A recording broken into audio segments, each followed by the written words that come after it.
St. Paul when the puck drops at Xcel Energy Center tonight. The Wild will become the final team in the NHL to celebrate its home opener.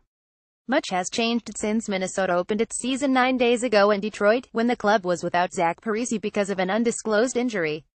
Michael Granlund re-aggravated a groin injury and hasn't played in the 2 games since Detroit. But the biggest blow yet came in Chicago on Thursday. The Wild lost 3 top 6 forwards in the span of about a period of hockey, when Marcus Foligno sustained a facial fracture in a second-period fight and Nino Niederreiter went out with a sprained ankle and Charlie Coyle a broken fibula early in the third. The Niederreiter and Coyle injuries actually occurred on consecutive shifts. In fact, after Niederreiter reached the bench following the injury, the guy over the boards to replace him was Coyle. After a couple of icing calls, Coyle took a blast from the point by teammate Jared Spurgeon to the back of the leg, and down he went as well. Every team goes through that piece of adversity at some point during the season.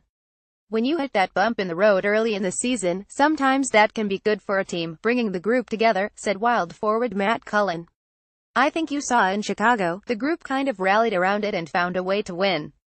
Tonight is no exception. We've got to be at our best. It's going to be a tough game, but I'm looking forward to it. A lot of energy in the building. It'll be fun.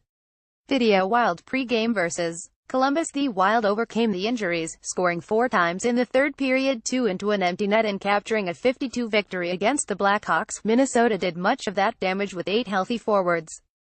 At one point late in the game, with 2 players in the penalty box, coach Bruce Boudreau was staring at a half-empty bench and just 6 available forwards. You've heard me say the last year, when one person leaves, another one's got to come in, and I expect them to do the same job, Boudreau said. We're not a woe-is-me team, and we're not going to sit there and say, oh well, that guy's out and this guy's out, and make excuses, because excuses are for losers. We plan on being as good as we were against Chicago, and I'm convinced if we play the right way, good things are going to happen. If anything, the Wild proved to itself that it can withstand a tremendous amount of adversity and still overcome it, like it did during the turbulent third period on Thursday.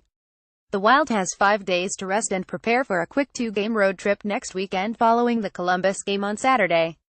By then, it's possible Parise and Foligno could each be ready to rejoin the lineup. It's interesting. It's something that you can't really prepare for, said Wild goaltender Devan Dubnyk. We're a deep team. That's where we find our success from throughout the season. We have guys playing on the 3rd and 4th line, usually, who are capable of playing on the 1st and 2nd line and getting points for us. In that regard, it's going to be a good opportunity for quite a few guys and something that I'm not at all worried about. There's a lot of things that we probably didn't love about it, but we found a way to win on Thursday, Cullen said. I think that we feel like we have another level. It's early in the season, we're still looking to improve, but there's things we can draw on there and there's things you can build your group around.